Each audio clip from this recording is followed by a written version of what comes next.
Wakongomani, fungukeni macho nchini yetu. Ulimwengu mzima hakuna mtu ambaye hana kwao wala kwenye ametokea, au hakuna mwanadamu ambaye hana ukoo wake.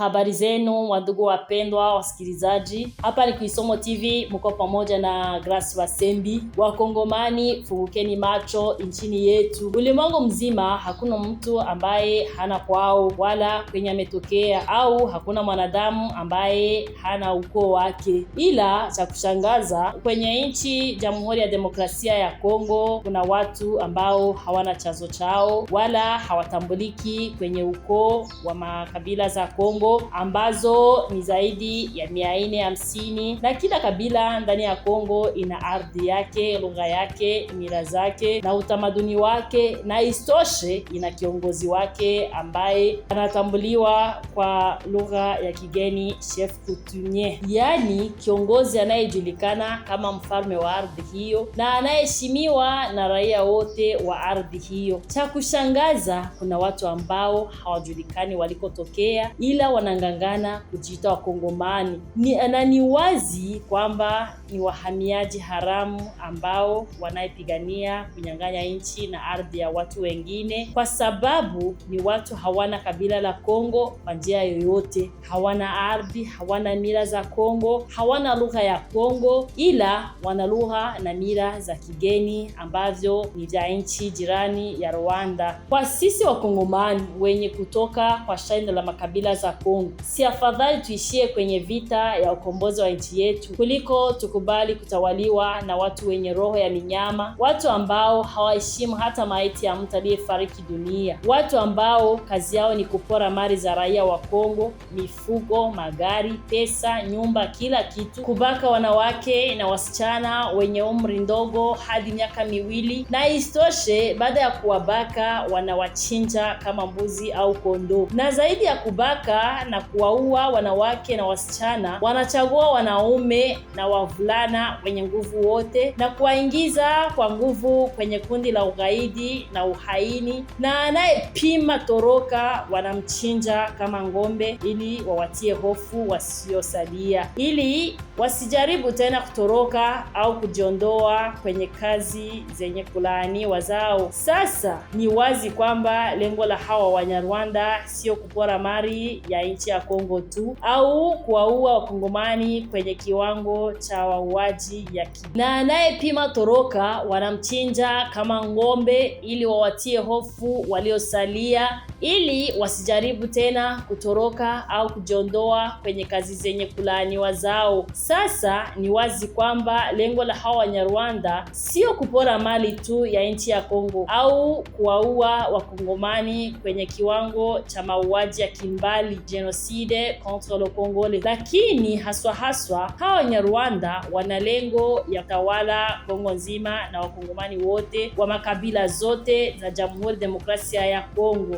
Ni lazima Wakongomani tuelewe kwamba hii uongo ambao umezagaa ulimwengu kote, Wanyarwanda wakisema waliingia Kongo ili wapiganie kabila la Watusi huko Kongo, ni nani kawaita ili waingie Kongo kuwalinda hao Watusi wa Kongo? Mbona miaka yote Watusi Wanyarwanda waliishi uhamishoni ndani ya nchi ikiwa ingali inaitwa Zaire, na hata siku moja hao wahamiaji Wanyarwanda waliishi kwa hofu eti watatendewa mabaya na makabila za Kongo, ila walipokelewa vizuri, wakapewa hifadhi bila tatizo, wakaishi kwa ardhi ya makabila ya Wakongomani, wakafunga mifugo yao kwenye ardhi ya makabila za Wakongomani bila shida yoyote, hadi siku waliandaa pamoja na ndugu zao kutoka kwa nchi yao ya Rwanda, wakishirikiana na ndugu zao kutoka Uganda na Burundi kuvamia nchi iliyowaweka kwa miaka yote, na lengo likikuwa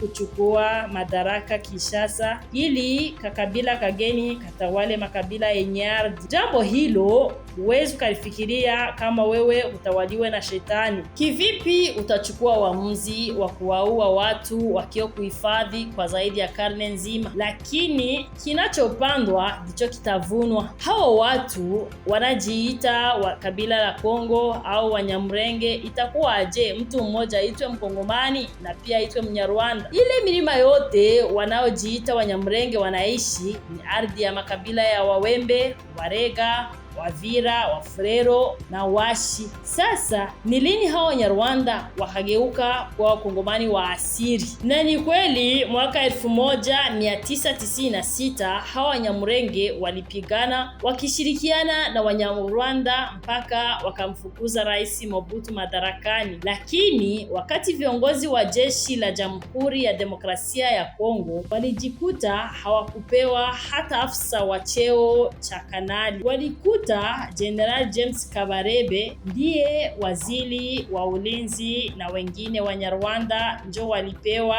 vyeo kwenye ngazi za juu za jeshi. Ikumbukwe kwa miaka yote hawa wavamiaji kutoka Rwanda waliingia Kongo, walisingizia kwamba wanapigana ili walinde raia wa asili ya Kitusi na kuwafuata Wahutu wa Kinyarwanda ambao wanatuhumiwa kuhusika na mauaji ya kimbali yaliyowakumba Watusi wa Rwanda. Lakini watamdanganya nani? Vipi utapata muda wa kumaliza watu alafu hao watu ambao wanadaiwa kumalizika hao washinde vita? Kwenye nchi ya Jamhuri ya Kongo watu zaidi ya milioni 16 wameuawa, lakini nchi za Magharibi na Marekani zimeunga mkono nchi ya mauaji na wakanyamanzia mauaji ya kimbali yaliyotokea Kongo. Kama vile kwenye dunia hii kuna watu wenye thamani kuliko wengine, na kuna watu wana haki ya kuishi, na wengine hata wakichinjwa hadhari haitii huzuni yoyote isipokuwa familia ambazo zenye kukumbwa kupoteza vipenzi vyao. Acha leo tuwe wazi, ndugu zetu wa Kongomani, hii nyimbo ya AFDL wakati wa Laurent Desire Kabila akishindikizwa na Wanyarwanda na Waganda na Warundi, baadaye RCD Goma, Bizima, Karaha na wengine ikafuata CNDP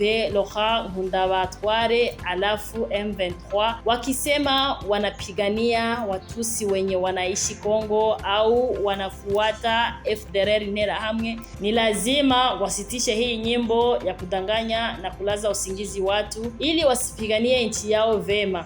Ninyi Wakongomani wenzetu, ni nani ataipenda nchi kuliko sisi wenye kutoka kwa yale makabila ya Kongo ya kweli? Nchi ya Kongo ni mama wa sisi sote. Ni lazima tukubali kujitoa wahanga ili tuikomboe nchi yetu kwenye mikono ya adui ambaye anatumia Wakongomani wenzetu ili wasaliti nchi yao kwa kutia kipao mbele tumbo zao. Ila cha kushangaza, hata hizo tumbo adui wa Kongo hawapi muda wa kuzijaza, anaua kabla hawajakula hata ile rushwa ambayo wamepewa. Ndiyo maana tunawasihi ndugu zetu, acheni hiyo poroko kuhusu matamshaji ya General Kenge. Wanaozagaza habari ni wahalifu wa kupindikia na wanamtumikia shetani ambaye amevamia Kongo, na shetani hajawahi kusema kweli. Acheni wenye mziki huo wa ucheze wenyewe, kwa sababu adui wa Kongo ameisha shindwa kwenye ngazi za kidiplomasia. Kinachosalia ni kuendelea kumwanga damu ya watu wenye hawana hatia, na Biblia inasema amelaaniwa anayemwanga damu ya mtu mwenye hana hatia. Sasa msiogope Kagame na ndugu zake, kwa sababu laana ya Mungu muumbaji wa mbingu na nchi iko juu yao. Ndugu zetu wa Kongomani, simameni kideke, ushindi huyu uko upande wetu. Mungu awabariki mno. Mungu abariki nchi ya Jamhuri ya Demokrasia ya Kongo. Asante.